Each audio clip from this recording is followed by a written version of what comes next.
See, and then you move out to the end. Way out to the left.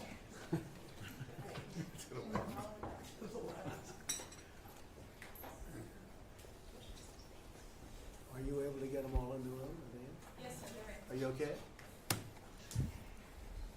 Thank you very much. We've had a tremendous 6 months, and we've had a tremendous 2 weeks, which now is, I guess, 3 weeks. And we have a tremendous group of people here that have done a great, unified, beautiful job. I want in particular, because of what she's gone through this last few days, done an incredible job. As you know, Christy, I'm going to ask you to say a few words about Texas. The first person there was the first person I saw on television was you, actually. And you've worked great with the governor, who's terrific. And you might want to tell a little bit about the trials and tribulations, but we appreciate the job that you and everybody have done. You had people there as fast as anybody's ever seen. So really appreciate it. We all do. And maybe you could say a few words. Sure. Well, thank you, Mr. President. I want to thank you for your leadership. Texas is strong, and the people of Texas are incredibly strong. They've gone through something that is absolutely horrific, and it is heartbreaking to watch these families suffer the way that they are. As soon as this flash flooding event happened, you know, the governor has activated his emergency responders. Nim Kidd is his emergency management director, who is incredible, and has immediately worked with the local first responders to get help to individuals and get them evacuated, put requests into me. We deployed, sir, right away, as you know, because you and I were talking a lot during this time, the Coast Guard. We also had some assets out of Customs and Border Protection.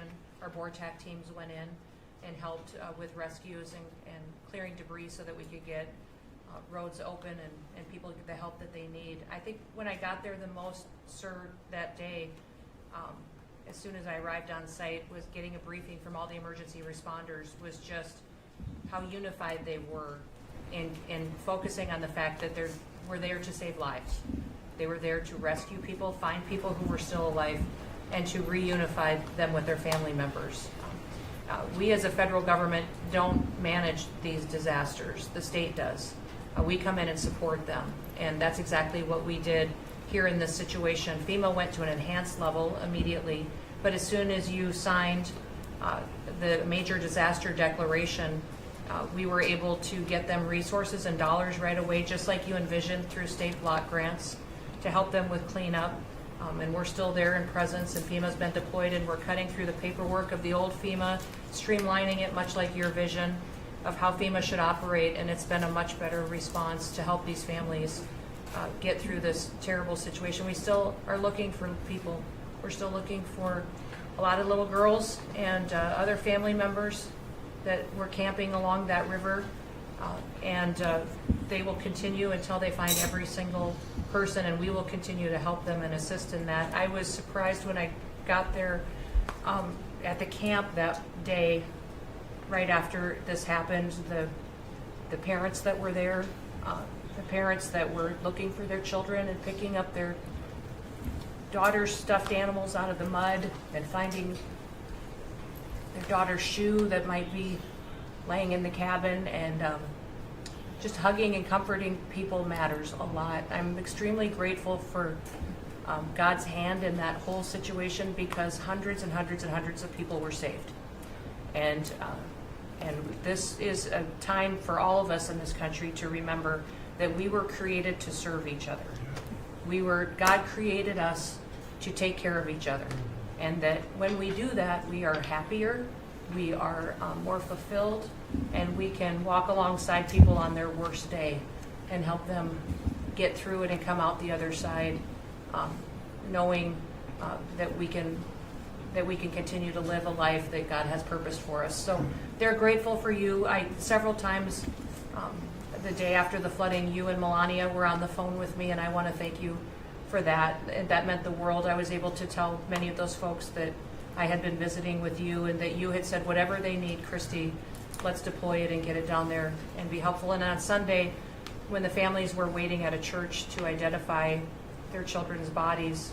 Franklin Graham and I called in and prayed with the families and read some scripture with them, and he was incredible in making himself available to that as well. We'll be back down there in a couple of days and continue to do all we can, but this is an unprecedented event. It really is. There's been tragedies like this around the country, but everyone is unique in different situations, and the response the federal government had supporting the state through this, I'm proud of the people that stepped up and immediately came. The Coast Guard, when they came in, they had a difficult time even getting the aircraft in and landed. They had to try several times in the weather to get it in and deploy, and I think we've heard about, our one Coast Guard member that was responsible for saving over 165 people, but that entire crew did incredible work. And all the first responders there did incredible work. And I know people are getting tired now, but they're getting reinforcements and volunteers are showing up. And I just want to commend the governor and his team for being the leaders. And they're so thankful that you're letting them make the decisions and manage the response like it should be. And then us supporting them with the resources of the federal government. We've already deployed dollars to the state, much like the block grants that you've talked about. Right. So very grateful for that, sir. There's never been a wave like this outside of the breaking of a dam. Because this was almost a wave that ended up being 30 feet high, more actually. Now with the dam you can understand it, but this approached almost with that speed. When you see a dam break, it's not a pretty sight. It wipes out everything, and this is the kind of thing that built up so fast. And it's happened 2 or 3 times before over the years, but not to this extent. But tell them when you met the father who was picking up the daughter's clothing. And I had walked through so the sad. cabin where all the little girls died, and I had kind of fallen apart in there, but I walked out of the cabin, and a gentleman was standing there, and he said, that man over there needs a hug. And so I walked over to him, and I hugged him, and I said, do you work here? And he said, no, my little girl was in that cabin.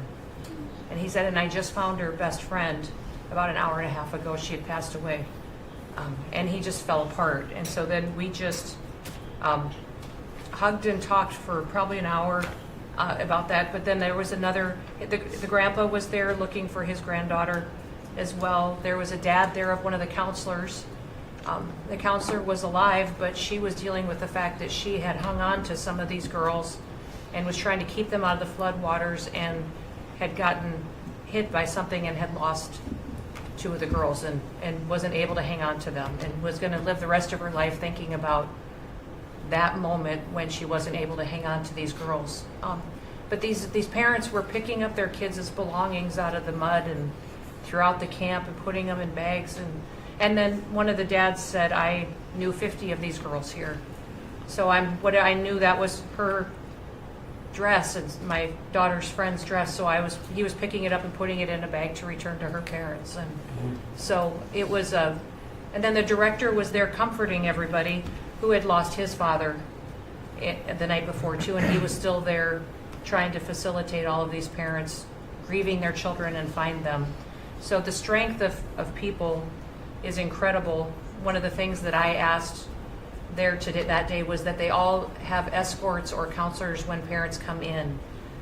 So from that point, that when they came into the camp, that they have somebody with them when they're going and looking for their children's belongings or looking for their children. And so, very emotional, but also just so tragic. The relationship with Texas and the governor has been obviously very good for years with me, but the relationship with Texas and their first responders and us with our first responders and lots of other people, and we brought in a lot of helicopters from all over, and we had a lot of helicopters. It was actually dangerous, a lot of helicopters up there, but they were real pros, and they were responsible for pulling out a lot of people, and we got them there fast, and Texas had some good ones too, but the response has been incredible, and the fact that we got along so well, I don't know, I don't even think that's a political thing, but we got along so well, and it was so unified. I think a lot of lives have been saved. That could have been as bad as it was, and you could have lost double or triple.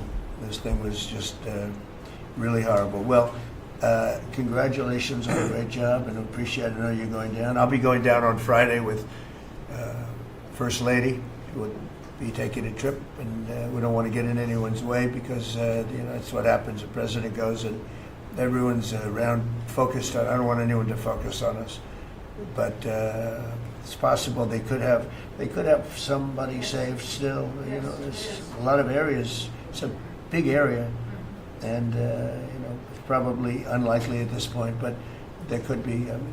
They're thinking there could be the possibility, but what a tragic situation. A good job, and we'll see you on Friday, and we'll finish out the day here.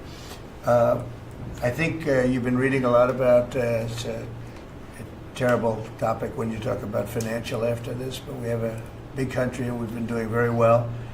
The tariffs, as you know, are starting to come in at record levels. Tremendous amounts of money are coming in to our country. We never did that before. We're not used to it. We only have tariffs going out. We only adhere to the rules of other nations who charge us tremendous tariffs because we were led by stupid people or people without any business sense. And I'd like to ask Scott, you could maybe talk a little bit about how well we're doing with regard to the money coming in. And the big money will start coming in on August 1st. I think it was made clear today by the letters that were sent out yesterday and today. Go ahead, please. Yes, sir. We will have taken in about $100 billion in tariff income thus far this year, and that's with the tariff, the major tariff not having started till the second quarter. So we could expect that could be well over $300 billion by the end of the year. We don't agree with CBO scoring, but for those who do, the CBO scored tariff income over the next 10 years at $2.8 trillion, which we think is probably low. And sir, under your leadership, we're witnessing. And they gave us no credit during this last little, the great, big, beautiful bill. I always use the word great. I add that to it because it really is what it is. It's never been anything like it, actually. And I want to thank all the Republicans that voted for it. And I want to, scold the Democrats because they're voting for tax cuts. They're voting for no tax on tips, no tax on Social Security, no tax on overtime, and many, many other things far more important than that. Great health care, and frankly, every Democrat should lose their election because it was purely political to vote. They were told not to vote for it. So think of it: we got 218 to 2, and then with the Senate, we had 50 to 3. Democrats didn't vote at all. Not one positive vote. With all of the good things in there, economic development money, tremendous border money. Now you're loaded up on the border, and I don't think we're going to need so much of it because we had zero come in last month, so I'm not sure how much of it we want to spend. You may think about that. You may actually think about saving a lot of money because the wall's been largely built, and it obviously worked. But you may want to think about that. But so. I think it's incredible when I watch the Democrats, and they have standard lines like they had Russia, Russia, Russia. They had the laptop from hell. It all came from Russia. They make things up and they go with it, and they feed it to you people in many cases. And they said, "Here's a line," and I hear the new line is death. Oh, it's death. Everyone's going to die. It's nothing to do with death. In fact, we're saving our country. Death is from allowing 25 million people into our country, of which 3 or 4 are stone cold, hard criminals. 11,888 are murderers, many of them committing more than one murder. That's death, and the Democrats did that. Joe Biden did that by allowing people to come in here just totally unchecked, unvetted, open borders, open borders. The whole world was dumped into our country from prisons, from gangs, from mental institutions. We had many people walking the streets, walking in areas that we don't know anything about, that came out of insane asylums. They released their the insane asylum population into our country, and it's amazing the job that you and Tom Homan are doing, by the way, on that. But we have to get them out, and we have no choice. We have to get them out, and we are getting them out. So, Pete, you want to tell them about our great military and how well we did with respect to the bombers and the B-2? We had the pilots here 2 days ago, and they were incredible people. Go ahead. Yes, sir. Truly a historic mission. It demonstrated the skill and courage of the United States military. From those B-2 pilots and families that we had a chance to meet, sir, to the fighter pilots, to the refuelers, to the maintainers, to the air defenders who defended the base.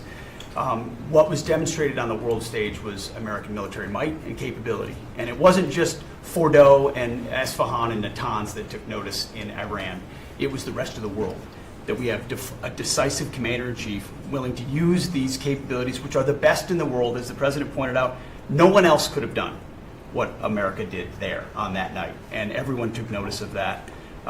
With the One Big Beautiful Bill, sir, we've got $150 billion additional to invest in Golden Dome and all the other weapon systems and stockpiles and shipbuilding priorities of yours. Another month, another historic recruiting bump. It's not just the Army and the Marine Corps anymore, it's the Navy, the Air Force, and the Space Force, all historically ahead of where they've ever been. So historic spirit inside the military. We had a chance to be at NATO, Marco and I, and see how the world responds to us saying it's time for you to shoulder the burden and take the lead for your continent. That only happens with President Trump leading. And we're proud to be a part of what's going on at the border, sir, with now a fourth national defense area where we're helping get to that number 0 and securing the border. But that mission, Operation Midnight Hammer, re-established deterrence. It reversed what happened in Afghanistan. You saw the debacle of what Biden allowed to happen in Afghanistan and what that did to our image. President Trump said, with Operation Midnight Hammer, we're reestablishing American leadership and deterrence, and we're proud to be a part of it, sir. And our so-called enemies were watching.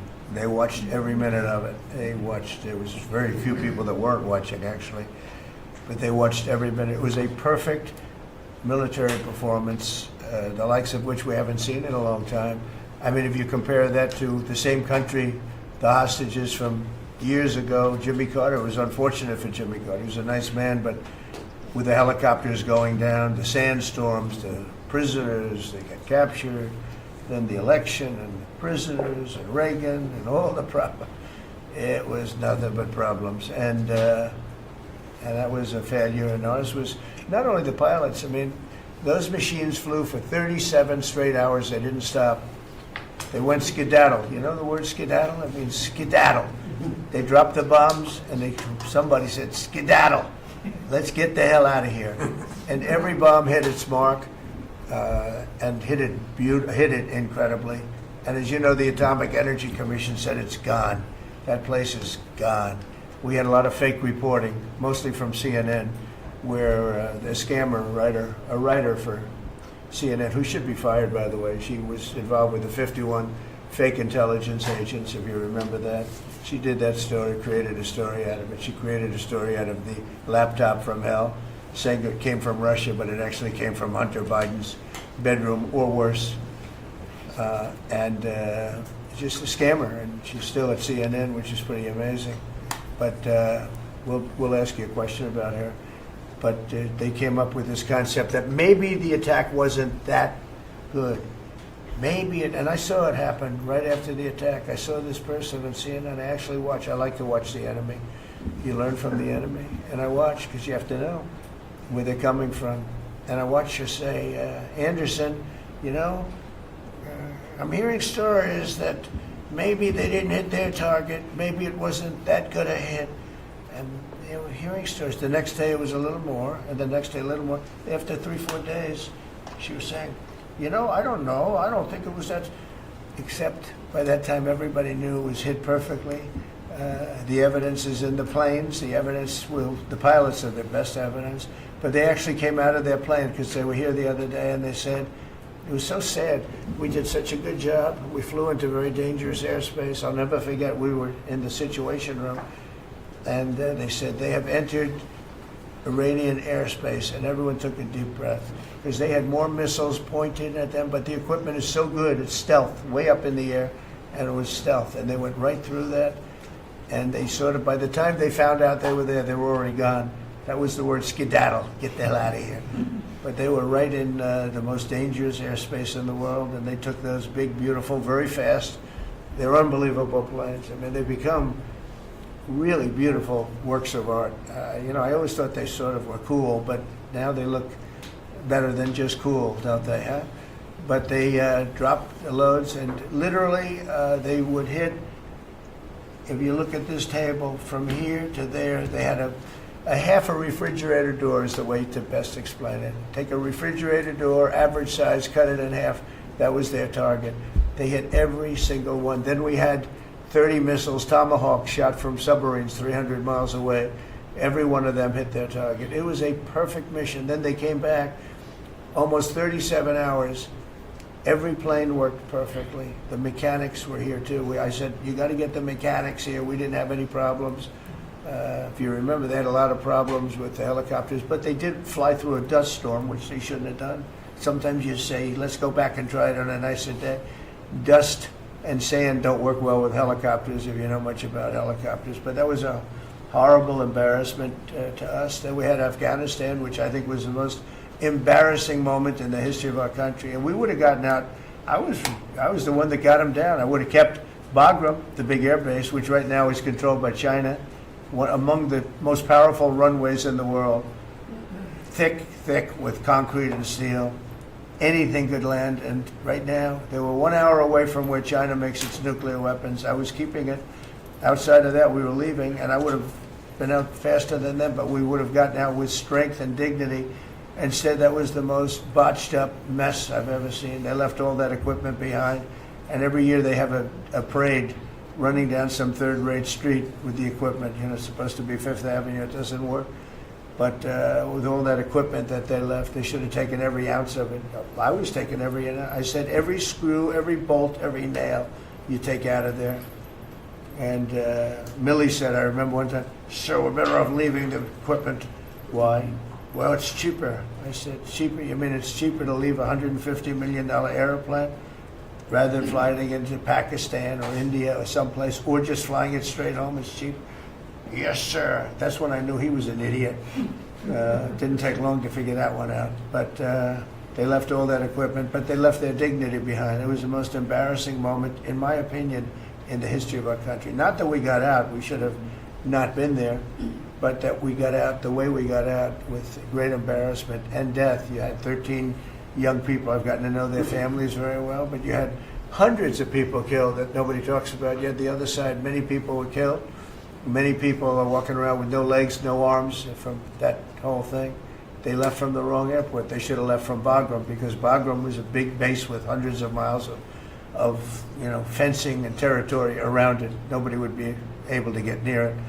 And they left. So, we've done a great job, and I think people are really starting to see it. They're starting to appreciate it. Pete's done fantastically. That mission was a work of art.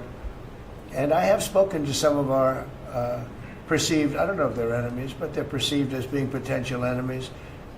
And they essentially said the same thing. Very impressive. There wasn't a thing that we didn't lose an engine. We didn't lose it. They landed and they were cheered. But the sad thing was they were cheered, and one of the pilots said, we were a little concerned because when we got out, we were told that on television they were reporting that we may have missed our targets. Sir, we hit every target. That's what I do for a living. We hit every target. In fact, when the bombs hit, a yellow haze came over the horizon that I've never seen before. It just lit up the whole horizon, brighter than the sun. It was like looking into the sun. He goes, we hit our target, because you know what that was exploding. And but they were a little downbeat because they listened to that fake CNN reporting and the fake New York Times. They worked together to try and say that it wasn't perfect. They couldn't say they missed.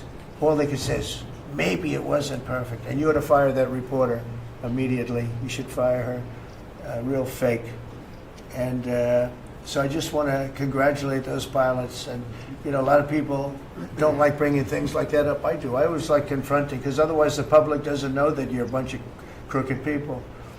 But they know, they've learned, and the media has to straighten out their act. The media is down to 17% approval.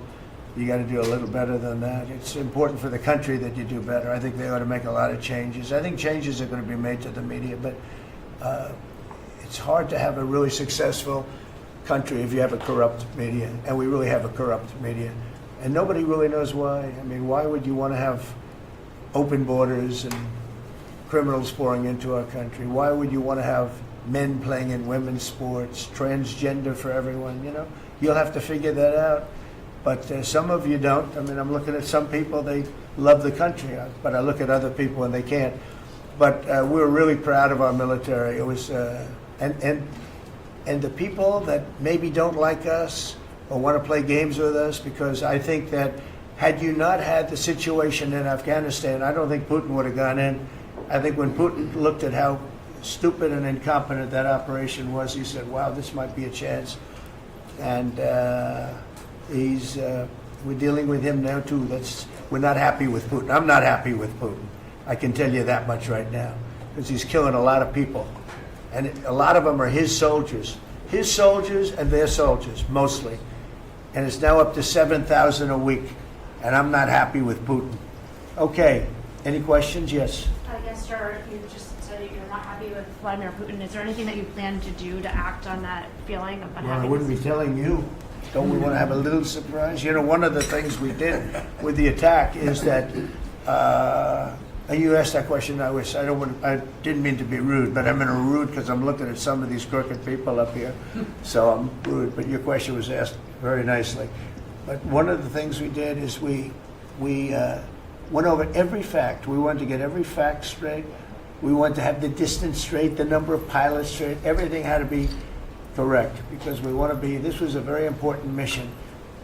If we failed on this mission, it was beyond the war that, you know, obviously we had with Iran and Israel, and a lot of hatred, a lot of years and years of hatred, centuries of hatred. People have never seen anything like it. So we wanted to be correct with all our facts. So, you know, what I was doing is just asking, it would be great if the media would be correct with their facts. That's all we ask for. So, go ahead. So finish it up. Oh, yes. Just sort of turning back to Russia, if there's anything that you would signal about your displeasure with them. Well, look, I'm very unhappy with them. There's no reason for this. It's turned out to be tougher, but it's only tougher. And I will say the Ukrainians were brave, but we gave them the best equipment ever made. We gave them the anti-tank busters that knocked out tanks. I mean, you just aim them in the direction of the tank and the tank is gone. We gave them missiles, the latest and the greatest. They were able to shoot down a lot of things that would have normally wiped out. You know, probably would have been a very quick war. It would have been a war that lasted 3-4 days, but they had the benefit of unbelievable equipment. And Europe gave them to. We gave them far more, because Biden shouldn't have done that. He should have equalized. We should have given them the same, or we should have given actually less than Europe. It affects Europe much more than us, but we're in there for over $300 billion. Europe's in there for over $100 billion, but still, Europe gave a lot.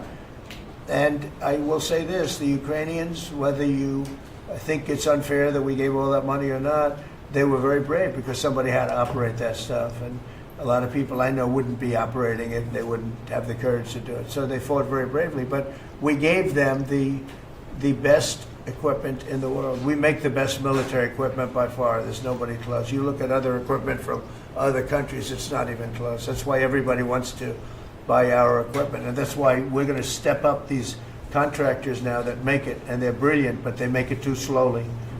And we have to step them up, Pete, and let them make it at a much higher rate. Unfortunately, we have to do that. But if you look at our Patriots, if you look at our Tomahawks, if you look at our, well, what we do with tanks is, you wouldn't want to be driving a tank. You would feel nice and secure. But they are javelins, they're called. And I gave them the javelins. Remember, they said Trump gave the javelins and Obama gave them sheets. Right? They called Obama at that time. Barack Hussein Obama, if you haven't heard, did a terrible job. But that was a war that should have never happened, and a lot of people are dying. and it should end. And I don't know, we get a lot of bullshit thrown at us by Putin. For you want to know the truth, he's very nice all the time, but it turns out to be meaningless. Do you want to sanction him? Lindsey Graham has a sanctions bill on Russia. Do you want him to move ahead I'm with looking that? at it. Yeah, no, I'm looking. The Senate is passing and passed a very very tough sanctions bill. Yeah, I'm looking at Can it. you sign that? It's an optional bill. It's totally at my option. They passed it totally at my option, and to terminate totally at my option. And I'm looking at it very strongly. Yesterday you said you want to send more weapons. Go ahead, please. The Council of Economic Advisors released a new report saying that imported goods have actually decreased in price from December I know, it's not through amazing. March. Well, my question is, With the tariffs. the Fed chairman keeps saying that tariffs are going to cause price increases. Are we Are the sure? prices just not Chairman passed of the through? Fed? Yes, exactly. Are the You prices, do a better job than him. Thank you. Are the prices just not passed through yet? No, I think what's happening is everything's evening out. You know, when we charge, see, what people don't understand, the other countries have been charged, almost every country charges us tariffs. We had deficits with everybody for years, for decades. And we were like this big monolith that made bad deals with everybody. We rebuilt South Korea and we stayed there. It's okay, we rebuilt it and we stayed there. And they pay us very little for the military. I got them to pay billions of dollars, and Biden then canceled it when he came in. I said to South Korea, as an example, we give you free military, essentially, very little. And I think you should pay us $10 billion a year.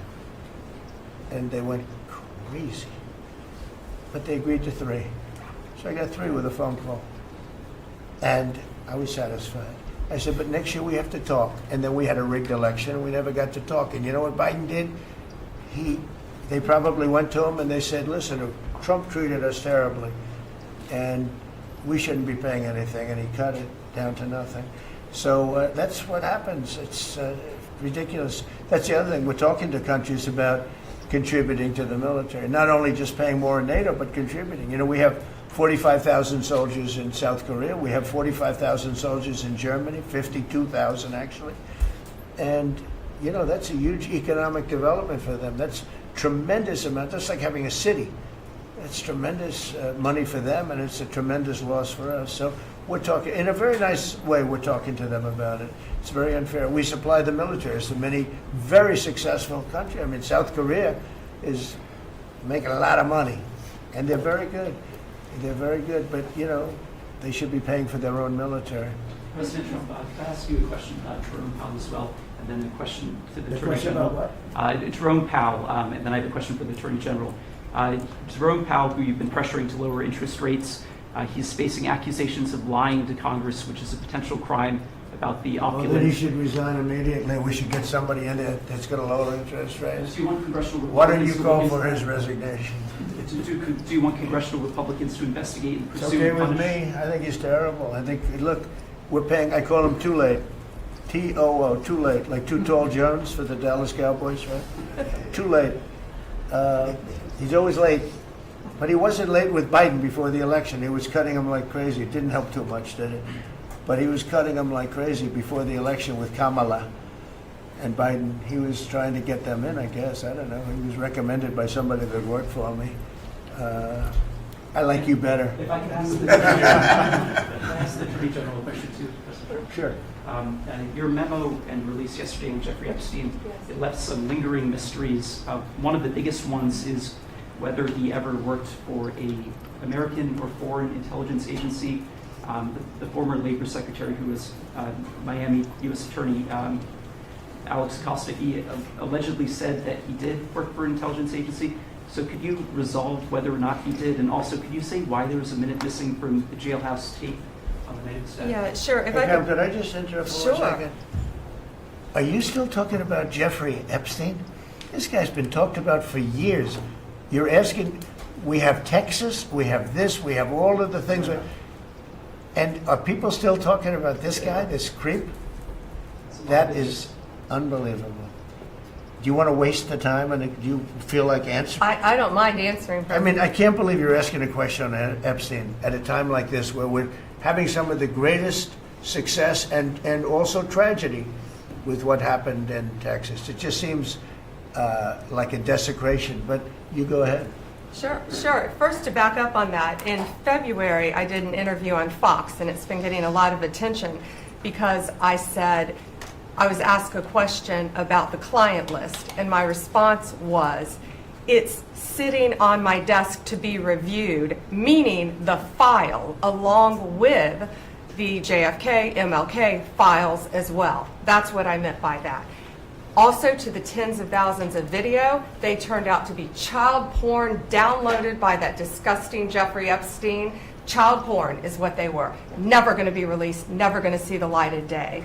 To him being an agent, I have no knowledge about that. We can get back to you on that. And the minute missing from the video, we released the video showing definitively the video was not conclusive, but the evidence prior to it was showing he committed suicide. And what was on that, there was a minute that was off the counter.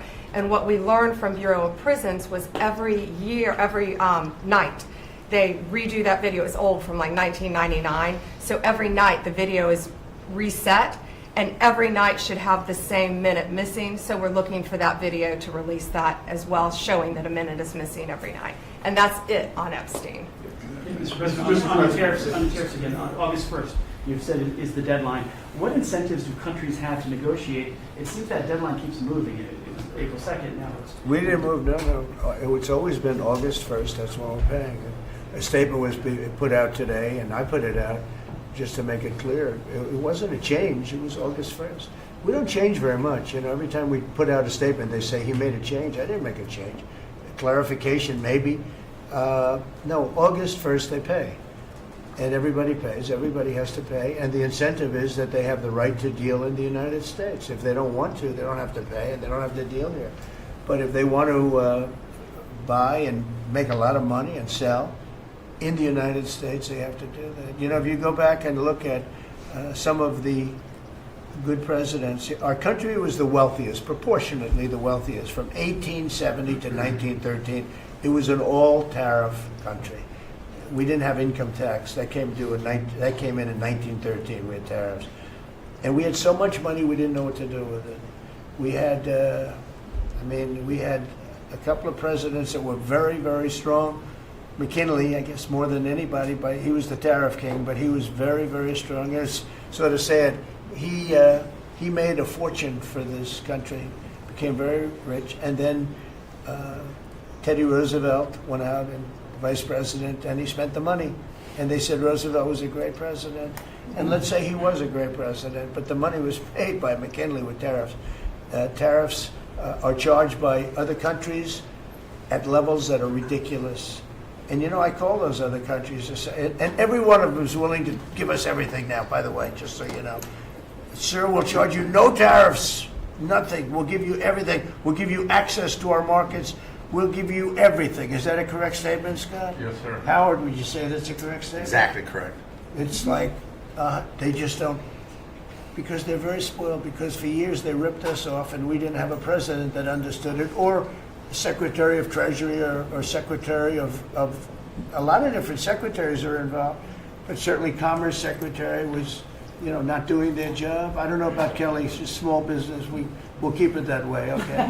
Her small business is bigger than almost all big businesses when you add it all up. But no, they are very respectful of our country. But the incentive is that they have the right to do business with us. Without that, they don't have the right to do business. And that would be okay, too. And with this flurry of deals, will we hear in the next 24 hours, will we hear a flurry of deals? Yeah, we have a lot of them going out. But the deals are mostly my deal to them. We're picking a number that's low. We don't want to hurt them. And fair. We're picking a number that's lower than, in most cases, lower than what they charged us.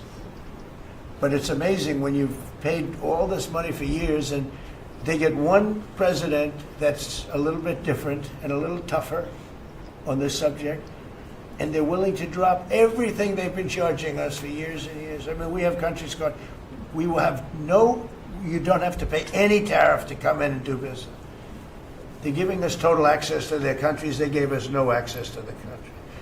They say, well, you cannot go into our country. Okay, good. Now we will give you total access and you don't have to pay any tariffs. but please don't charge us tariffs. And we don't like that deal. So the letters I send out are, we have made some deals. We could make a lot more deals. It's just too time consuming. It just makes it more complicated. And we can do things over the years too. You know, we're not hard line. But it's about time the United States of America started collecting money from countries that were ripping us off and laughing behind our back at how stupid we were. Okay? Thank you. Mr. President, Yellow? on the tariff issue. So you talked about India coming, but then a couple days ago you issued a new tariff threat to members of the BRICS countries for Yeah. if they aligned with anti-American policies. 10% charge. That would be India, Brazil, That's Russia, right, they have to South pay Africa. 10% if they're in BRICS. Because Right. BRICS was set up to hurt us. BRICS was set up to degenerate our dollar and take our dollar as the standard, take it off as the standard. And that's okay if they want to play that game, but I can play that game too. So anybody that's in BRICS is getting a 10% charge. Is that immediate, sir, or is Yeah, that pretty if soon. they engage in some behavior? Well, if they're a member of BRICS, they're going to have to pay 10% tariff, just for that one thing, and they won't be a member long. I thought BRICS was, you know, I said this about a year ago, and it largely broke up. But, you know, there are a couple that hang around, but I thought it largely broke up. BRICS is not, in my opinion, not a serious threat. But what they're trying to do is destroy the dollar so that another country can take over and be the standard. And we're not going to lose the standard at any time. If you have a smart president, you will never lose the standard. If you have a stupid president like the last one, you would lose the standard. You wouldn't have the dollar as you. And if we lost the world standard dollar, that would be like losing a war, a major world war. We would not be the same country any longer. We're not going to let that happen. The dollar, you ever hear the expression, dollar is king? The dollar is king. We're going to keep it that way, okay? And I'm just saying, if people want to challenge it, they can, but they're going to have to pay a big price. And I don't think any of them are willing to pay that price. Does that Red dress, jeopardize? please. Thank you, Mr. President. Are you optimistic about reaching the tariff deal with the European Union soon? Well, the European Union has been speaking to us, Ursula and the whole group, and they've been very nice. They treated us very badly until recently. Now they're treating us very nicely. It's like a different world, actually. They've treated us very badly. They were among the toughest to deal with. Actually, in many respects, they were much worse than China. Look at what they do to our companies. They sue Apple. They sue Google. $17 billion they got from Apple on a lawsuit that they didn't have a case. They have, you know, judges that are European Union judges. And they ruled, they take so much money away from our country in terms of that, in terms of other things that they do. They're very tough. But now they're being very nice to us. And we'll see what happens. We're probably 2 days off from sending them a letter. We are talking to them. I just want you to know, a letter means a deal. You know, a lot of people said, we got 200 countries. We can't meet with 200 countries. We have a few trusted people that know what they're doing, that are doing a good job, but you can't do it. You have to do it in a more general way, but it's a very good way. It's a better way. It's a more powerful way. And we sent them a letter. You read the letter. I think it was well crafted. And mostly it's just a little number in there. You'll pay 25%, 35%. We have some at 60, 70. Those are ones with massive, you know, where we have massive trade deficits because they've treated us very badly. But I would say in every case, I'm treating them better than they treated us over the years. Don't you agree with that? I do. I could have done much. I could have been much harsher. I don't want to do that. We want to have relationships, but in every case, they treated us far worse than I'm treating them. I'm treating them very good. I could go higher with the tariffs, but I don't want to hurt them. That's why when you just read it, you come up with the number. It's so incredible that prices are actually going down. Just so you know, when I got in, everyone said, "Oh, eggs are going through the roof." That was the first. I was in for about 4 days, and they started screaming at me about eggs. They said, "That's Biden's problem." I didn't know about eggs, but eggs went up about 5 times. You did a fantastic job, and we ended up shortly getting. In fact, for Easter, they said, "Go out and buy plastic eggs. You can't use real eggs." Well, we bought 200,000 eggs for the White House for the Easter egg hunt. that we have at the White House, and there were eggs. We had the price down, and now the price is lower than it was before.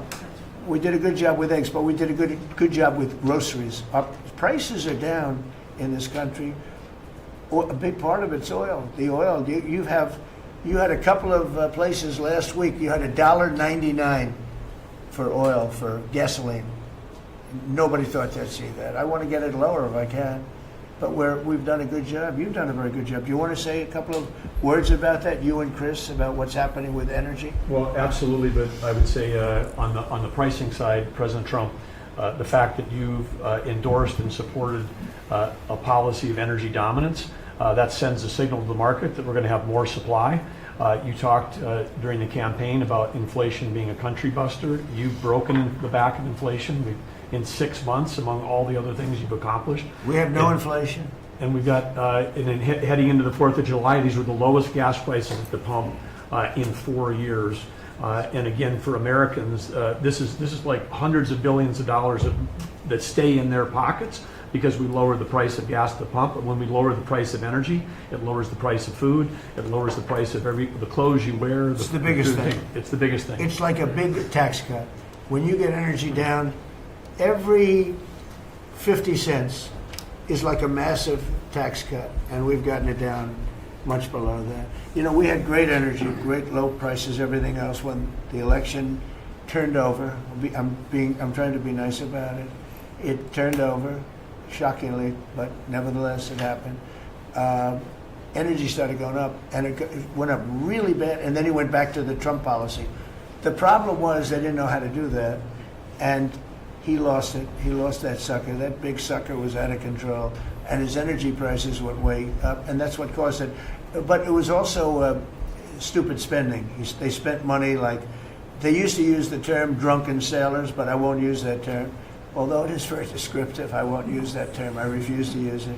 But they spent money at levels that nobody had ever seen before, and trillions and trillions of dollars wasted on the Green New Scam, greatest scam in the history of our country, other than maybe Russia, that might have been.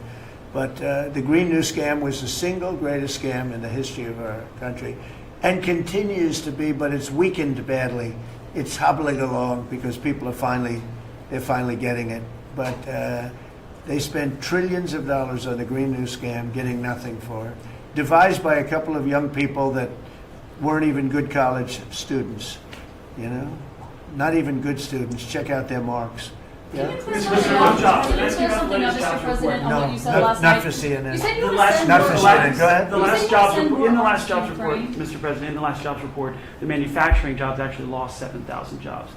When will the investments that you've been talking about have an effect Well, on they're manufacturing? building the plants now. About 7 have started. We're going to have hundreds started within a short period of time. Lee Zeldin, who may be the most important man in this room, I'm sorry, but he's the one that gets the permits, whereas he's the one that has to get the permits for the plants and the factories, and permits that used to take 5 years, he's getting in record-setting times. AI, we're leading China a lot in AI, and if we go with this, you know, I'm allowing the plants to build their own electric. I'm allowing them to become an electric utility, so they can produce their own electricity, because we need double to be successful with AI, which is the biggest thing now. We need double the electricity that we have, which is hard to believe. We need even more than that. And they're building plants with their own electricity substations. They don't have to use the grid. And anything they build extra, they're putting into the grid. So we're supplying the grid with brand new electric sources. And you know, it's funny, when they came to see me, they never even asked for that. I told them about it. The reason they didn't, they thought that was an impossibility. You're not allowed to build your own electric. These are massive investments that are being made in building electricity for their plants. And they're going to have, I think, Doug, a lot of electricity left over. And that electricity is going to be passed into the grid and give us no more, you know, like you look at California. They have blackouts and brownouts every week. They're totally out of control. They have a really incompetent governor. Where's Chris? Is he here? Do you want to speak to the subject? Yeah, I think a huge thing in the One Big Beautiful Bill, Mr. President, because of your leadership, is the ending of these subsidies, as you call them, the Green New Scam. That saves our country $500 billion over the next 10 years. But American taxpayers were paying twice. They were paying that money, $500 billion in the subsidies, and they were paying more expensive electricity price. If you subsidize something, you should at least lower the cost of it. But in this case, we were subsidizing something and paying more for it. So the one big beautiful bill had two huge things: ending wasteful spending. Wind, solar, and batteries combined are 3% of U.S. total primary energy. 3%. For $1 trillion, another $500 billion coming. It's just not a good investment, hurting our businesses, hurting our consumers. And that one big beautiful bill also unshackled oil, gas, and coal development in the United States, onshore and offshore. Secretary Burgum has been working tirelessly on how, by getting the government out of the way, private businesses will develop more resources in the United States, lowering costs for American consumers and making much better leverage for the United States to help our allies abroad and reduce the power of our adversaries abroad. So just a huge win on the energy front all around, and I thank you for your leadership. We're setting records now on energy, and there'll be nothing compared to what they'll be in about a year from now, but we're setting records. And wind is a very expensive form of energy. It's very bad for your beautiful surroundings, the plains and the valleys, and the birds are dying all over the place. You know, the whole thing is a disaster. They're almost exclusively made in China. Not that I have anything against China, because I don't have a great relationship with President Xi, but I asked him, how many wind farms do you have? He makes them, but they don't have a lot of wind farms, I'll tell you, very, very few. And wind is tremendously expensive and is very ugly. And if you own a house that's inside of a windmill, your house is worth less than half. And you hear noises. And interestingly, in New England, you probably read, where for 50 years they had 2 wells washed up. 50 years. And last summer, they had 14 washed up. Now, I'm not saying that's the wind farm that was built, but maybe it is, right? Probably is. It's tremendously expensive, and it can only be done with subsidy. You know, I know a man that's in that business, and one of the biggest in the world actually runs a company that builds these stupid windmills. And he said, I hate the business because it's the only energy where you need subsidy. He said, energy shouldn't need subsidy. You should make money with energy. So wind. The other one is the solar, those big solar fields. They're taking our farmland. Our farmers are like mortified by it. They hate it. It's very, very inefficient and very ugly too. You know, probably better than a windmill, but you go around and you see all these things that are 3 miles long by 3 miles wide, and you say, what the hell is that? And it's a lot of plastic from China. It's plastic, black plastic from China. Now, we want to be smart. We're going with, look, China right now is building 58 coal-fired plants, 58 big ones. They have 62 on the books to build. We've reintroduced clean, beautiful coal, because you know you can do a lot with coal now. Clean, beautiful coal, and natural gas, and all of the other things that we have. But we don't want wind, and we don't want solar, because they're a blight on our country. They hurt our country very badly, and smart countries don't use it. Solar sounds good, I will say, and I like, on occasion, you'll see a roof which is made out of solar brick, but it's a smaller use. We need the kind of thing that's going to fire up our plants, and it's not going to be wind, you know, that is very intermittent, as you probably know. But they've spent a fortune. They've spent trillions of dollars on this stuff. And I'll just give you one other story. A friend of mine is a very successful guy. He went back to see his mother in Minnesota, hadn't seen her in a long time, and he wasn't back for 10 years, which isn't a nice story. I mean, you don't see your mother for 10 years. She's got some difficulties, which I know the guy, he does have some difficulties. He's very successful, but probably not the nicest person. It was actually longer than 10 years, but he went back and he told me he wanted to go and look at the valley. There's a valley in Minnesota that he thought was so beautiful. And I hadn't seen it in a long time. He's driving along the road. He said, oh my, I'll use the word gosh, oh my gosh. He said, oh. He said, it looked like a junkyard. You had 159 windmills. They were all over the place. Some were old, some were newer, different companies, different shapes, different sizes, different colors. Many of them were terminated meaning closed. You can't take them down because the environmentalists don't let you bury the blades because they're made out of a fiber they say is bad for the earth. So they want you to put them up, but they don't let you take them down. But many of them were turned off.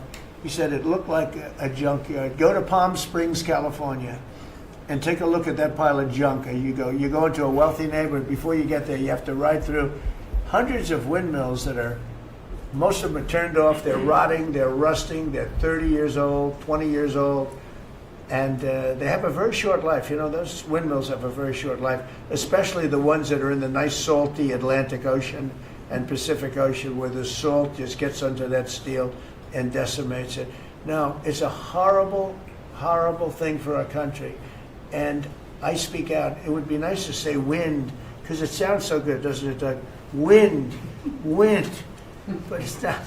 It's these ugly machines, and they're all made, you got to see, some are a little taller, a little shorter. They're made by different companies. They have different stocks. They have different blades. They have different everything. It is so horrible.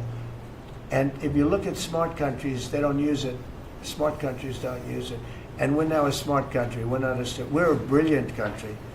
We're not smart. We're brilliant now. We're going to be a brilliant country. We have to be, because we have to catch up for some really stupid people that did a bad job. Yes, Brian? Yes, Mr. President, I've got a quick comment and feedback as a native Texan, someone that I grew up bringing my kids to a camp very near the affected camp now. Thank you on behalf of Texas. I've gotten hundreds of messages that want to thank. Listen, if you're in the cabinet room, you can tell the president and his team, on behalf of Texans, thank you so much for the quick response and the loving, the hugs. I saw that you gave. Two quick questions. I saw a Palestinian senator. His name is Schumer. He's a great Palestinian. No, he's a Palestinian. He's become a Palestinian. He's abandoned the Jews. But I saw him say, it's Trump's fault. Yeah, that's right. It's Trump's fault. He was actually, do you ever see John Lovett's The Liar? Where he goes, yeah, I went to Harvard. That's right. This was Schumer. He goes, yeah, it's Trump's fault. That's right, it's Trump. I actually saw that stupid guy try and blame it on me, and I said, man, that's a tough one to take.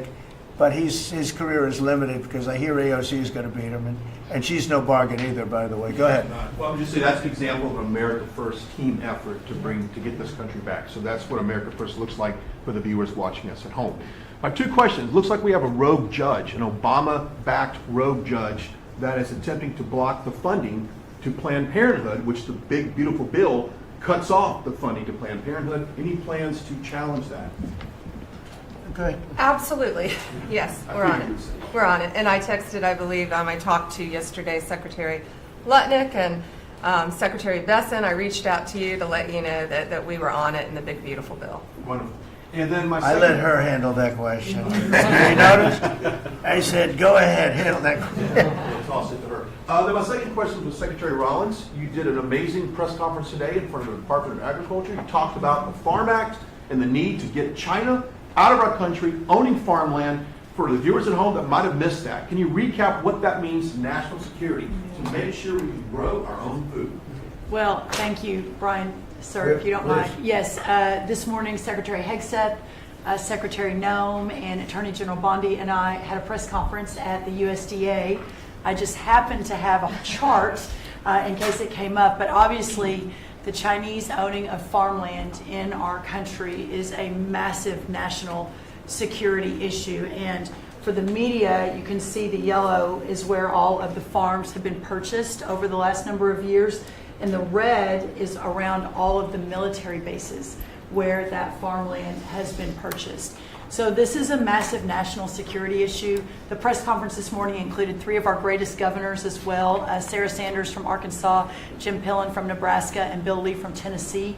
The states have begun taking a leadership role to ban the purchasing of China farmland. Obviously, Congress needs to step up and catch up, and we're going to be working alongside of them as well. We had some of our members, great members of Congress there, but it is time. And I think that this morning was symbolic of many things. The first of this administration working every day to effectuate President Trump's leadership and unequivocal support of America First. But second, just how close we are as a cabinet. I don't know in any other administration that you'd have 4 cabinet members at the USDA on a Tuesday morning when it's about 110 degrees outside with the sun beating down on us talking about Sir, Your Vision. So I think it was a great day. It was just the start. There's an executive order coming and some other things coming behind that. But protecting America's farms isn't just about protecting our farmers. It's also about national security. So that's what we discussed this morning. I do want to say that I think we have had a really good relationship with China lately, and we're getting along with them very well.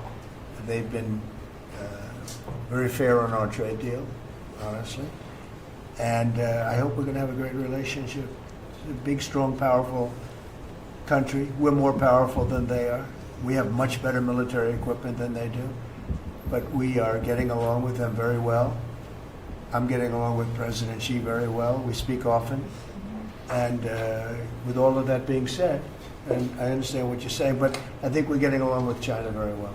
Mr. President, you want to send more weapons to Ukraine, as you said last night. Last week, the Pentagon paused some shipments of weapons to Ukraine. Did you approve of that pause? We want to put defensive weapons because Putin is not, he's not treating human beings right. He's killing too many people. So we're sending some defensive weapons to Ukraine, and I've approved that. So who ordered the pause last week? I don't know. What did you tell me? I think that's a question for the Go Pentagon. ahead. Mr. Yeah. President, on immigration, the Secretary of the Agriculture did say this morning that undocumented workers would not be covered by any amnesty of who are working on farms. You had said maybe that the ISA folks won't go after those folks on farms. So which is it? There's no amnesty. What we're doing is we're getting rid of criminals, but we are doing a work program. Do you want to explain that, please? Yeah, this morning we talked about, of course, this was a top of mind question. This morning we talked about protecting the farmers and the farmland, but obviously this president's vision of no amnesty, mass deportation continues, but in a strategic way, and then ensuring that our farmers have the labor that they need. Secretary Chavez-DeRimmer has been a leader on this. Obviously this comes out of the Labor Department, but moving toward automation, ensuring that our farmers have that workforce, and moving toward an American workforce. So all of the We've got above. to give the farmers the people they need, but we're not talking amnesty. Lori, do you want to say something about Yeah, thank you, Mr. President. On this, thank you, Secretary Rollins, how important this is never to displace the American worker. What the Department of Labor is doing is focusing on what the law entails now, being more modernized, more streamlining, to work through the H programs. We're going to have a concierge approach to that, where we have developed a new office to answer the need of our farmers and ranchers and producers, and not to displace the American worker, and follow within the law now. And that does not include an amnesty program at all. And we've seen that working, and we'll continue to have that roll out. On the other topics that we've somewhat talked about, the jobs numbers, Mr. President, 4 months in a row we've seen those jobs numbers increase. That's an exciting time for our manufacturers. That was asked earlier. We know it's going to take some time, but through that deregulation process that Lee and I are working on as well, the Department of Labor has rolled out 63 new deregulations that we're going to be moving through. In the first Trump administration, it was successful with over 30. We've just rolled out 63 new ones in order to double down on those manufacturing companies, to let them know that we have signaled through this process that we will assist them in getting the workforce that they need. It's an exciting time. That one big beautiful bill, that was the signal to my former colleagues in Congress to get this done. It's been an important time. I spent time on the ground visiting 7 states in 9 days prior to that bill being passed, because it was the most pro-worker piece of legislation that we will ever see really in this country right now. No tax on tips, no tax on overtime, no tax on Social Security. That matters to the American worker, because we don't want to take their money and give it back. We want them to keep more of their hard-earned dollars in their pockets currently, and that's what they're excited about. And as I move forward with this tariff talks, I heard a company, orthopedic company in Indiana, say to me, for the first time since you have taken office, Mr. President, their increase in their bottom line by 8% since these tariff talks have happened. Not one company has said the president is not doing a good job. These tariff talks are working. They're feeling it on the ground. The media has told a false story, because what's happening on the ground is positive, and that's what we're seeing in these jobs numbers. So I really, through the Department of Labor, to come in behind all the secretaries and build this workforce is going to be key to the American worker. So thank you for what everybody did this last week. The One Big Beautiful Bill is a doubling down of this, and we're going to see these workers start to grow. And that apprenticeship program is going to be working. That's we'll right. have that It's gonna be million great. apprentices across the country. We, as you know, we're building plants all over the country now, which you weren't building any plants 4 years ago. You weren't building anything. But those plants, when they open up, it's going to be, you'll see numbers like you haven't seen ever. I don't think in history you'll never see numbers like what we're going to see in the very near future. Many of them are building the plants. Some are just starting right now. You know, it's a brand new administration. But, and they wouldn't be here except for two things. November 5th, the election, and the tariffs. And frankly, I guess the election was more important because of the tariffs. I mean, another person wouldn't have done this. But they're coming in because of the tariffs. They have to, they're not going to pay 25, 30, 40, 50%, 70, and 100%. And we'll be announcing something very soon on pharmaceuticals. We're going to give people about a year and a half to come in, and after that they're going to be tariffed if they have to bring the pharmaceuticals into the country, the drugs and other things into the country. They're going to be tariffed at a very, very high rate, like 200%. We'll give them a certain period of time to get their act together. But they were all here, now they all left. They went to other places because we allowed, people that sat in this room allowed it to happen. And I don't allow it to happen. The people in this room don't allow it to happen. So we're going to be announcing pharmaceuticals, chips, and various couple of other things, you know, big ones. We did steel, as you know, they're 50%. We did aluminum, 50%. Lumber just came out. Why don't you announce copper? And we did cars. And now, today we're doing copper. Copper and aluminum. What would that tariff be on? The section of tariff? I believe the tariff on copper, we're going to make it 50%. 50%. Any breakthroughs on See, I'm glad he Gaza? didn't question it. Any I sort of thought, what would that be? A quick one. I didn't have much time, but he agreed with me. That's why he's Howard. Any breakthroughs on Gaza with the Prime Minister, and there's reports that you're meeting with Netanyahu again tonight. Is that Yeah, accurate? I am. He's going to come over again tonight. We're talking about Gaza, mostly Gaza right now. It's he's been very unfairly treated. I think what they've done to him in Israel is very unfair, having to do with this trial. I think, you know, he's a wartime prime minister, had an unbelievable outcome, and I think he's been treated very unfairly. But he's coming over later. We're going to be talking about, I would say, almost exclusively Gaza. We got to get that solved. Gaza is a tragic. It's a tragedy. It's a tragedy. And he wants to get it solved, and I want to get it solved, and I think the other side wants to get it solved. Steve, could you talk on that, please? We're in proximity talks now, and we had 4 issues, and now we're down to 1 after 2 days of proximity talks. So we are hopeful that by the end of this week, we will have an agreement that will bring us into a 60-day ceasefire. 10 live hostages will be released. 9 deceased will be released. We're meeting at the President's direction with all the hostage families to let them know. And we think that this will lead to a lasting peace in Gaza. And you're doing a good job. It's a tough one. It's a tough one. A lot of hate, you know, it's called long-term hate. But we think we're going to have it solved pretty soon, hopefully with a real solution, a solution that's going to be holding up. And can I follow up? This is, I think, the first cabinet meeting since Elon Musk has not been a special government employee, not here anymore. He's now saying he's going to create a third political party. Are you worried about the impact that could have? No, I think it'll help us. It'll probably help. Third parties have always been good for me.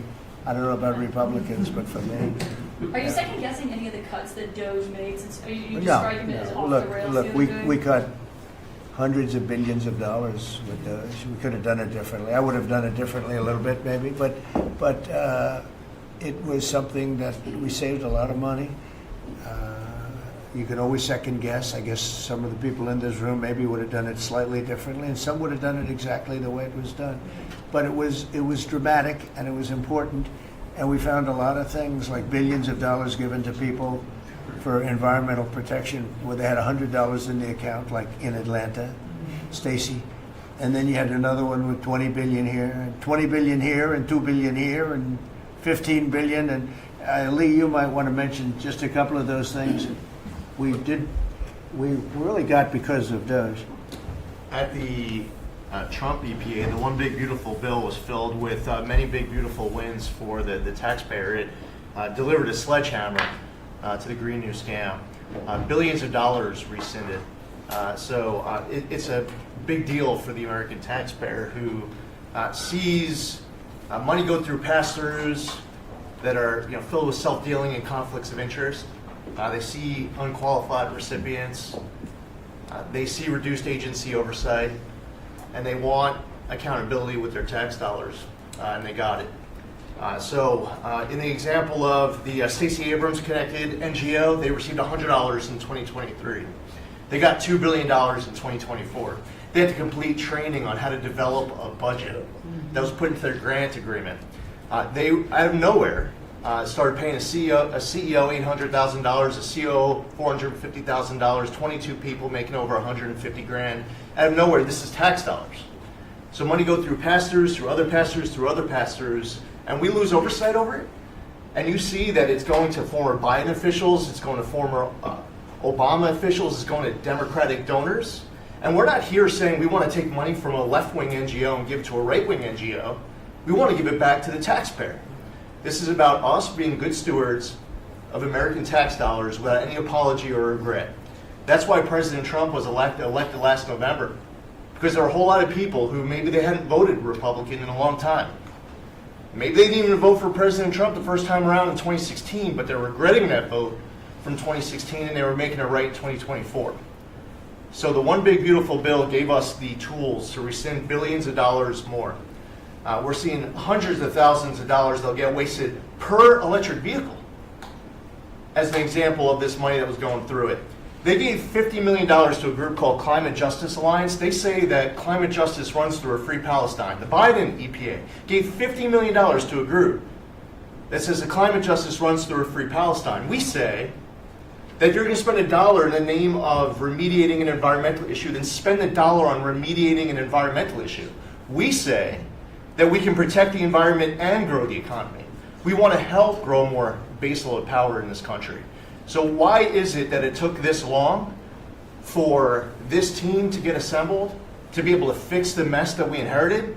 But gosh, we love showing up at our jobs every single day, first thing in the morning, because all day long we get things done for the American taxpayer. And Congress did its part last week by passing One Big Beautiful Bill to deliver this accountability and to cut off the Green New scam.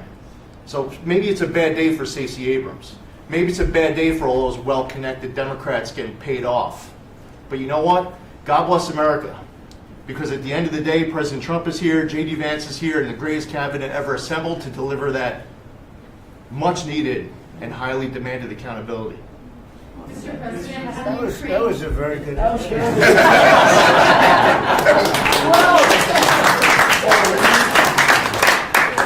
And that's from the heart.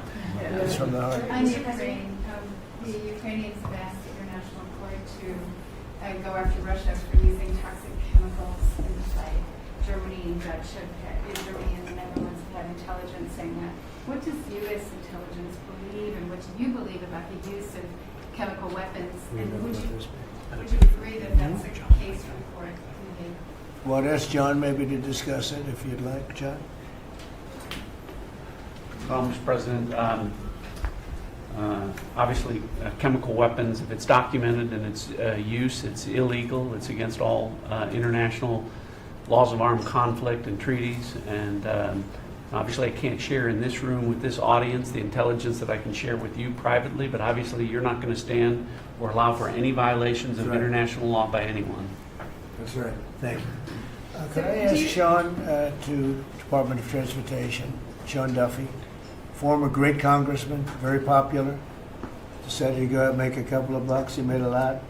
And he got bored with that, though. He likes serving people better, the people.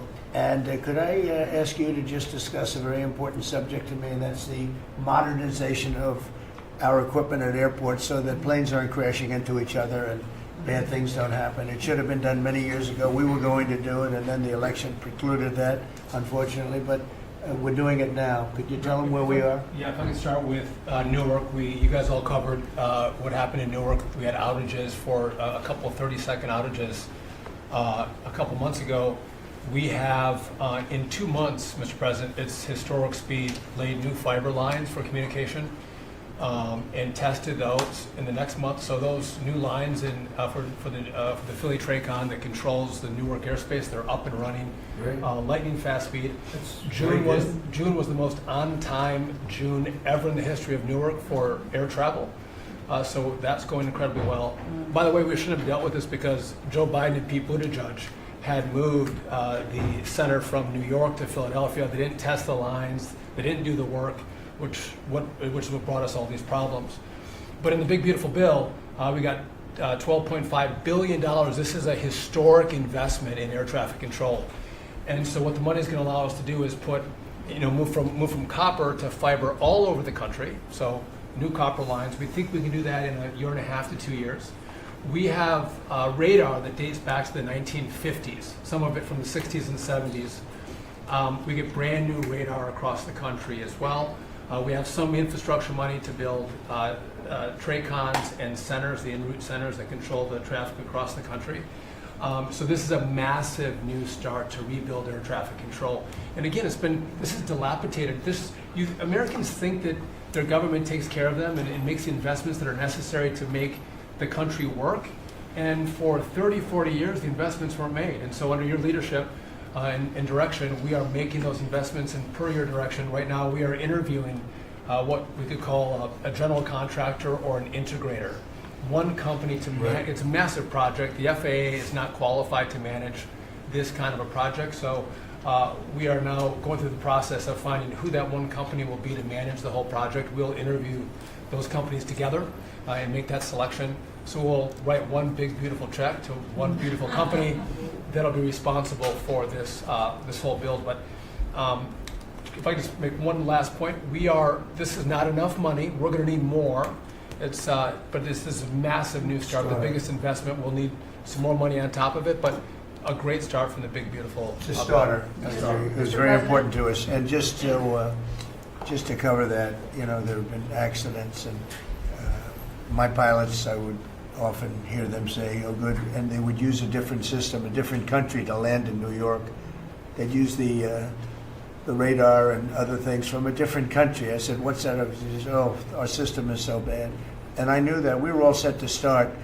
And Buttigieg Edge came in, and what they did was so crazy because they hooked it copper into fiber, into steel, they had all different systems. They had hundreds and hundreds of contractors, different contractors for different airports. They spent billions of dollars, and they made the system worse because you can't hook copper into fiber. It doesn't work that way. You just can't do it.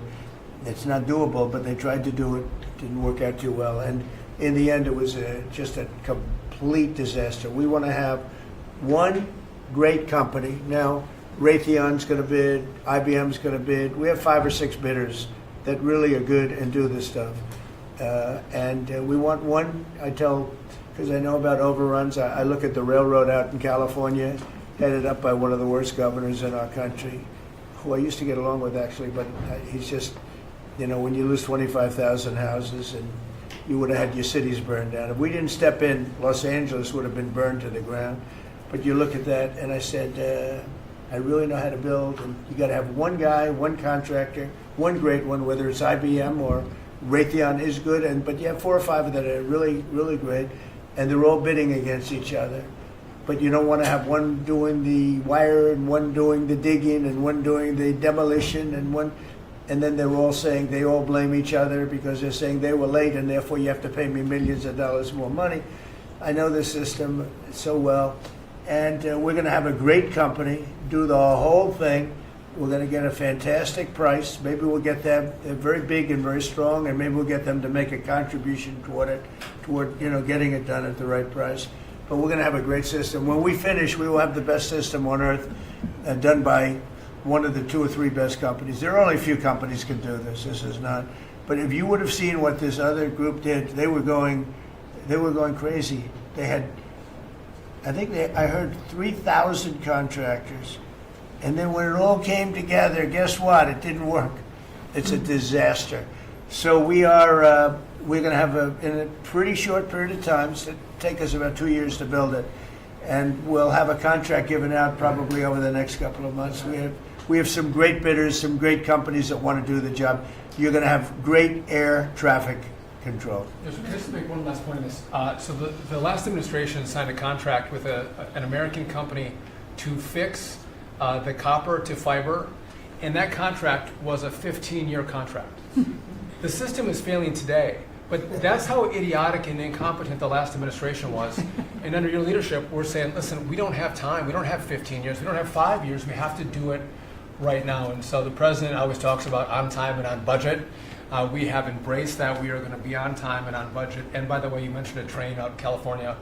Stay tuned for probably give us 5 days and you'll have an answer on what's going to happen with the $4 billion that we potentially have invested on a train that's going to go nowhere. It's going to be $120 billion.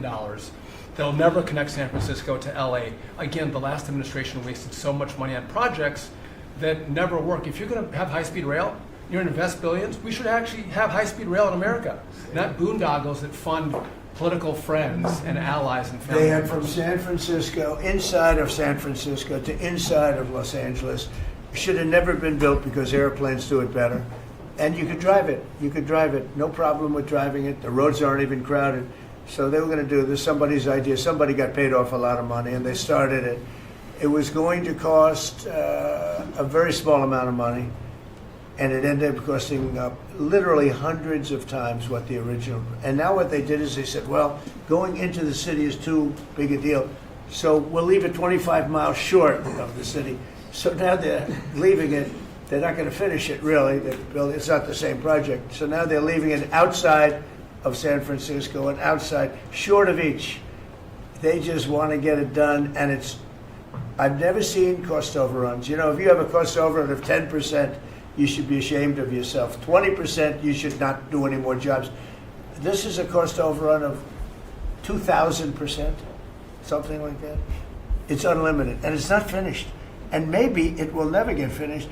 And I told Sean, look at it from every standpoint, but we don't want to, you know, we have federal money going into that, and it's like throwing it out the window. So whatever you can do to stop it.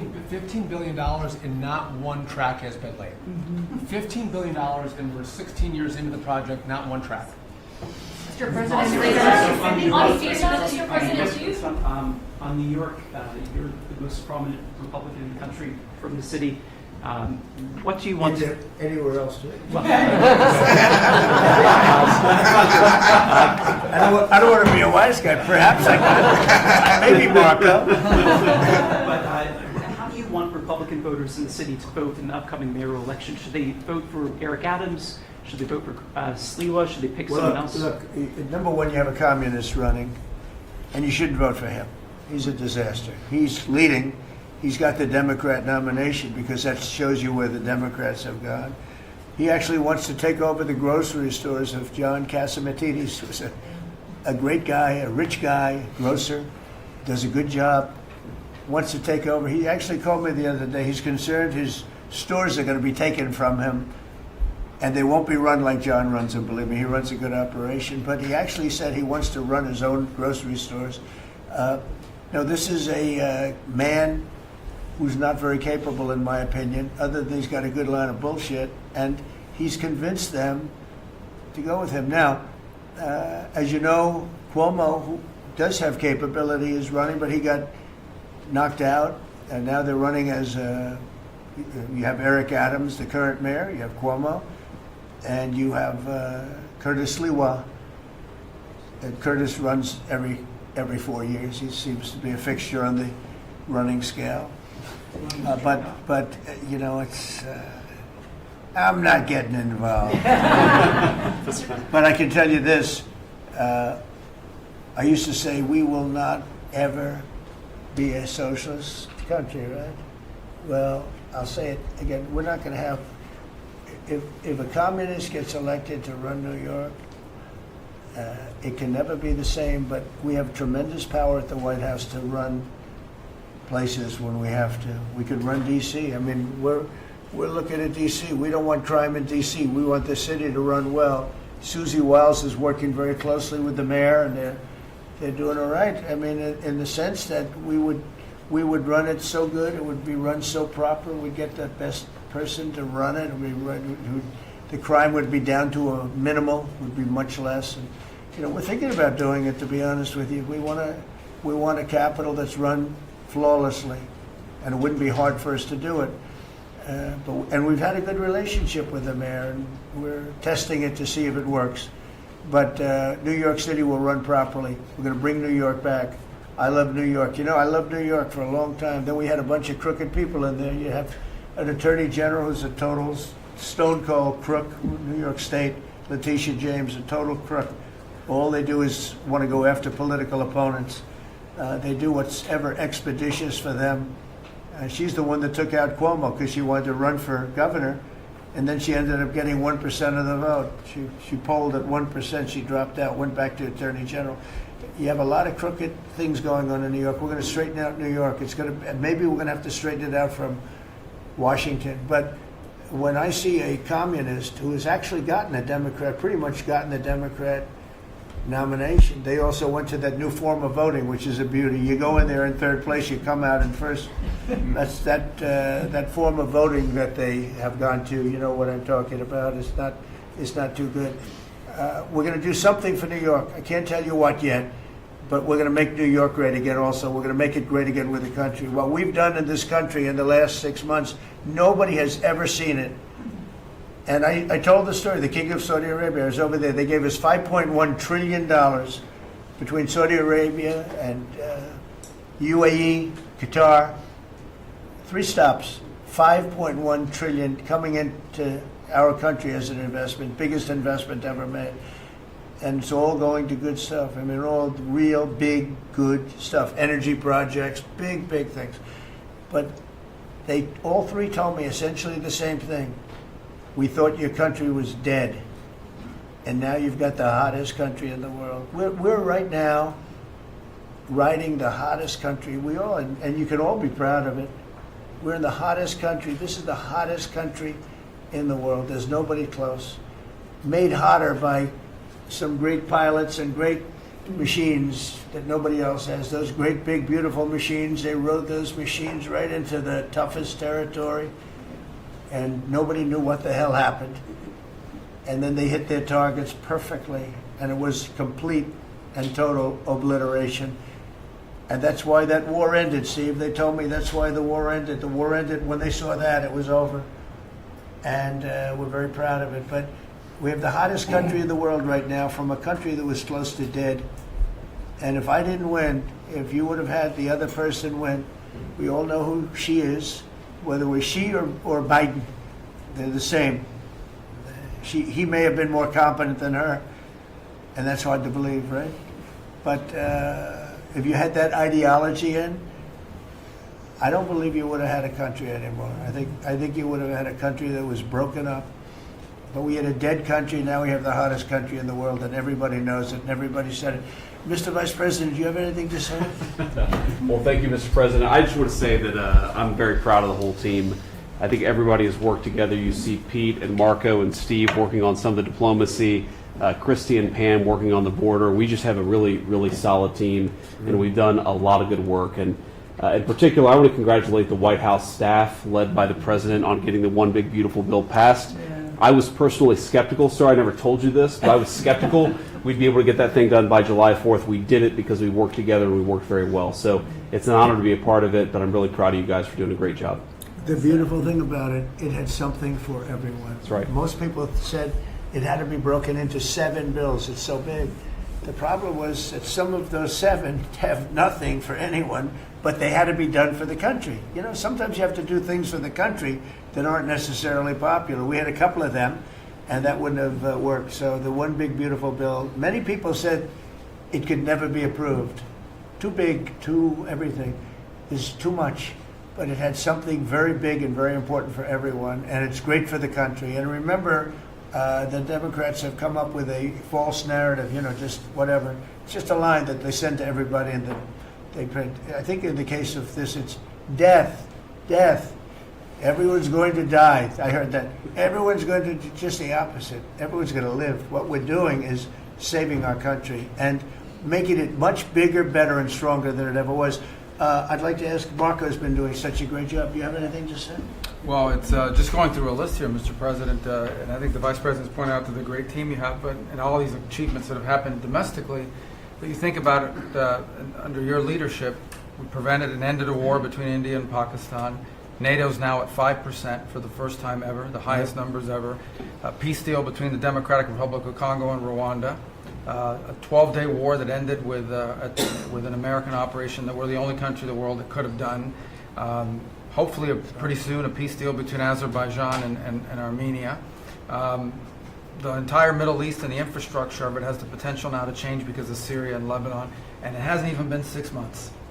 True. It hasn't even been 6 months, so it's a great testament to your leadership in this. Well, thank you very much, and you've done a fantastic job.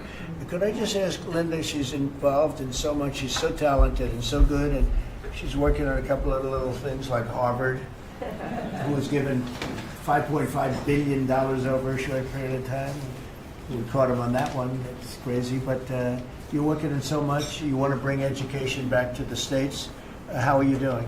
Well, absolutely, and thank you for the opportunity. I think on the big, beautiful bill, what we saw, with school choice, that's finally on a national basis at the state level, but there are opportunities now for scholarships, more and more of them for kids who are in failing schools. This is going to be a big turnaround. I think one of the biggest accomplishments we had over the past week was University of Pennsylvania with the Title IX ruling that Leah Thomas was stripped of her title. Riley Gaines and Paula Scanlon and other women who have stood, so strong against men and women's sports. And when you put out the executive order, that just solidified it and gave them the opportunity. So those are a couple of really, really big wins, and thank you for that opportunity. And how are you doing with Columbia and Harvard? We're negotiating hard. I think we're getting close to having that happen. It's not wrapped up as fast as I wanted to, but we're getting there. Okay, good. And you've done a fantastic job. Thank you very much. It's been a good team. Yep, you have a great team. Around this table, a lot of people would help with that. That's right. Thank you very much. Maybe just in closing, we spent a lot of time, effort, very little money on this room. This is called the Cabinet Room. It's been here for a long time. And it had some pictures that were not many of them and not very good ones. And I actually spent time in the vaults. The vaults are where we have a lot of great pictures and artwork. And I picked it all myself. I'm not very proud of it. That's Andrew Jackson, great Andrew Jackson. That's a gentleman named, and we call him President Polk. He was sort of a real estate guy. He was, people don't realize he was he was a one-termer, but he was a very good president. And I'm not sure I should be doing this, he actually gave us the state of California. He was the one. He was the one. So I'm not sure. Maybe he won't be there for long. But if you notice, the frame is the exact same size, almost, as the other one is Andrew Jackson. So that was a part of the reason, too, I have to be honest. But Polk was actually a very good president who's got the same frame that I needed, okay? And up here you have the original George Washington right behind the light. And then you have Dwight Eisenhower, who was a very underrated president. He built the interstate system, and he was the toughest president, I guess, until we came along. But I don't mind giving up that crown, because I don't want to be too tough on it, but we want to be humane. But he was the toughest president on immigration. He was very strong at the borders, very, very strong. And sometimes you can be too strong. He was strong at the borders, and during a certain period of time, they were so strong that almost every farmer in California went bankrupt. And we have to remember that. We have to work together, and we have to remember that. But he was a very good president, and a very good general, and a very good president, and I thought he deserved a position somewhere on this floor. And then you have, this is very exciting to me, he was not a Republican, to put it mildly, but he was, he was a four-termer. He was Franklin Delano Roosevelt. And if you notice, there were a lot of ramps outside. We have ramp, people say it's an unusual place for a ramp. It was because of him. He was wheelchair bound, but he was an amazing man.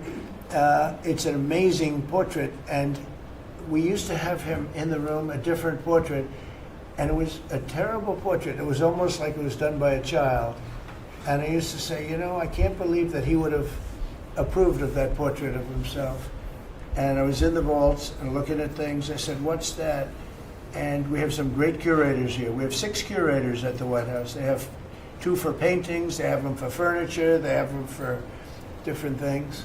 I guess cost is no object. Okay, cost is, maybe I'd have 1, but that's all right. But we have 6, and they're very talented, though. And he said, that's a picture of FDR. I said, really? Let me see it. They took off the wrappings, very well preserved. And I said, that's the picture they've been looking for years. That was the picture of Franklin Delano Roosevelt. And I said, oh, wow. And likewise, that frame-wise, it just doesn't work. It doesn't work if you have, I want to be nice, but it doesn't work if you have a big frame, a little frame, but it's like perfection. I'm a perfectionist. The mirror was down in the vaults also. I said, where is this from? And it's a very old, very storied mirror, beautiful. We put that up. And then over there is Honest Abe Lincoln. And that picture was in his bedroom. And we thought that this would be a very important place because this is where wars are ended. I'm not going to say wars are declared. I'm going to say wars are ended, okay? We'll be positive. And that's the picture of Abe Lincoln from his bedroom, sat in the bedroom for many, many years. That was his favorite picture of himself. And the Lincoln bedroom's very famous. You remember when Bill Clinton had it and he rented it out to people. Okay? We don't do that. But it's an incredible room. And we took that picture from his bedroom. That's Abe Lincoln. And then over here you have John Adams, and it's they were the first occupants of the White House, 1800.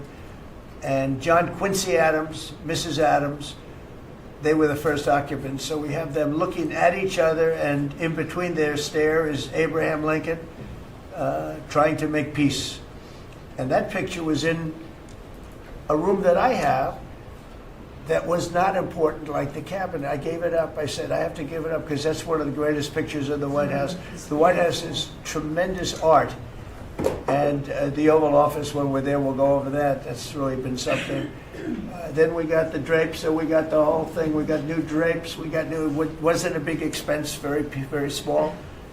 And we took some of the chinaware and silverware and trophyware, they call it, from the vaults, and we had it cleaned up. Hadn't been shined up in 100 years. Some of this has sat in the vaults for over 100 years. Amazing. Over 100 years. Many of the pictures that were put up in the Oval Office as an example, those two as an example. So he was president. They moved in 1800, and he won the election, I believe, in November of 1800, John Quincy Adams. And we thought that would be, he was considered to be a good president, and he was the first occupant of the White House, so it sort of made sense. And I love the frame of those pictures. Look at those frames, I'm a frame person. Sometimes I like frames more than I like the pictures. And we have the flags of the Marines, and Space Force now has its own flag. I'm very proud of Space Force, but the Army, Navy, Air Force, Marines, Space Force, the whole thing. And Coast Guard is right there. You never forget the Coast Guard. They do a great job. So we have the flags throughout the office. And it's really become quite a beautiful place. I don't want to tell this, Marco pointed it out. I was going to leave the clock. So as president, you have the power. If I go into the State Department or Department of Commerce or Treasury, if I see anything that I like, I'm allowed to take it. Do you believe this? So I'm in Marco's. I see this gorgeous clock, grandfather clock, and there it is. I said, Marco. He didn't know about it. I had to read him the rule and regulation. I said, Marco, I love this clock. Look at it. It's beautiful. He said, what clock? I said, the clock that's in the other room is incredible, and nobody gets to see it there. Marco, I tried to talk him into it first, and it sort of worked, and then I had to use a little more. I said, I'd love to take that clock out and put it in the cabinet room. He said, no, are you serious? I said, Marco, I have the right to do it, Marco. And he said, all right, what the hell? So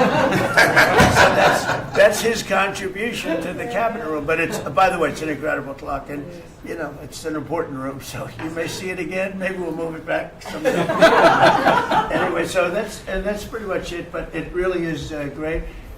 Here we put out, you know, these lamps have been very important actually, whether people love them or not. But if you see pictures like Pearl Harbor and Tora Tora Tora, you see movies about the White House where wars are being discussed.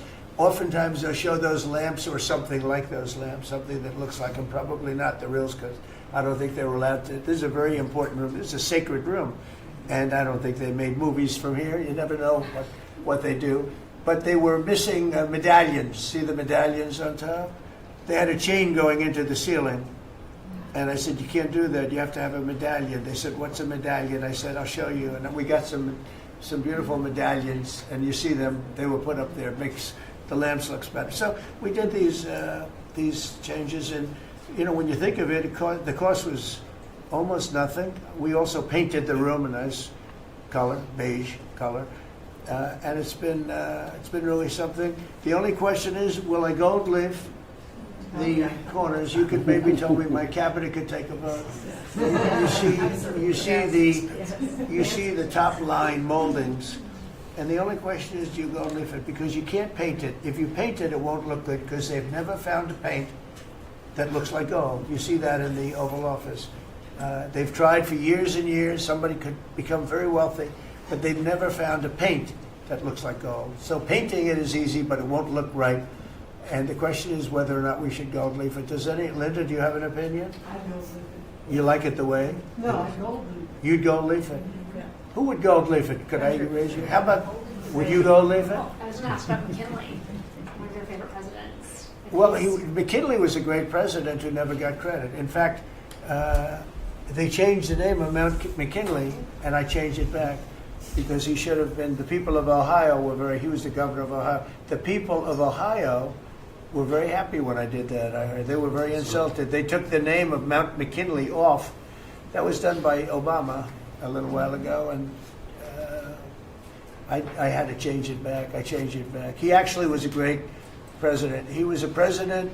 He was the tariff, the most, I guess, since me. I think I'm going to outdo him, but he was a tariff president. He believed that other countries should pay for the privilege of coming into our country and taking our jobs and taking our treasure. That's the way he explained it. They took our jobs and they took our treasure, and for that they should pay. And he made them pay, and he built a tremendous fortune. In fact, in 1887, they had the Great Tariff Committee was set up in 1887 because our country had so much money, we didn't know what to do with it. And they set up a committee of, as they called them, elites, a term that we have to change because I think a lot of the people that are elites aren't elite. I think the people that aren't elite are elite, so we're going to have to maybe switch that around somehow. But they had a committee that was set up to spend the money because it was such a large amount of money at that time. It was nobody had seen anything like it. And it all came in from tariffs. And people didn't pay tax. There was no income tax system. I told you that came back in 1913. That came back and lived well for a while. And then you had the Great Depression.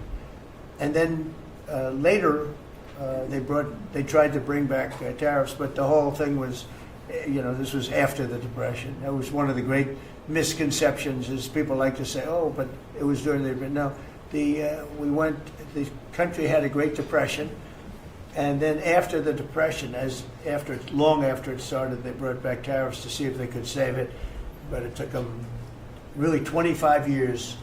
When you say about 25 years to get out of the Great Depression, a lot of people don't understand that. But I thought it would be interesting for you to get a little view of this room. This is a very important room, very powerful room, great room. And we've done similar, but even beyond this, in the Oval Office. We brought back pictures of some of the great presidents. Many of them were in the vaults for over 100 years.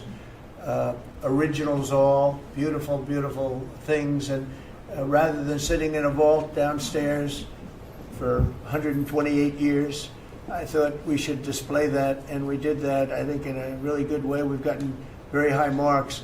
But it's interesting. People walk into that room and they look around the room. They don't even want to talk to me. They could look at it for hours. It's funny, when people come into the Oval Office, it's such an incredible, it's a sacred place. When people come into the Oval from the biggest people in the world, presidents, prime ministers, kings, queens, one case at least, queens, and the biggest business people in the world, they walk into that office and they always say there's no place like this in the whole world in terms of the power. I mean, it's beautiful and all, but there are other beautiful offices. You have businessmen that have offices that are, you know, full floors of office buildings, floor-to-ceiling glass, and they walk in there and they say, there's no place like this anywhere in the world. There's no place. And, you know, it's what it represents maybe more than the physicality of the room itself. So it's an honor to have you all, media. It's an honor to have you. I just want to say we have a fantastic cabinet. Every one of them is a star in my book. And if they're not, I'll let you know about it. I don't care. I'll throw them to the wolves. I'll throw them to the wolves in 2 seconds because our country comes first, right?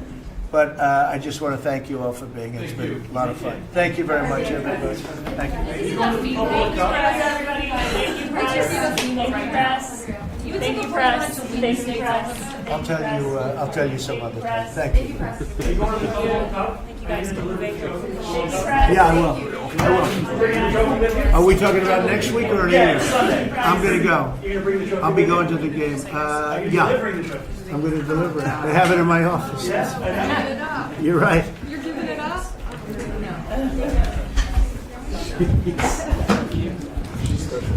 Oh, she's good.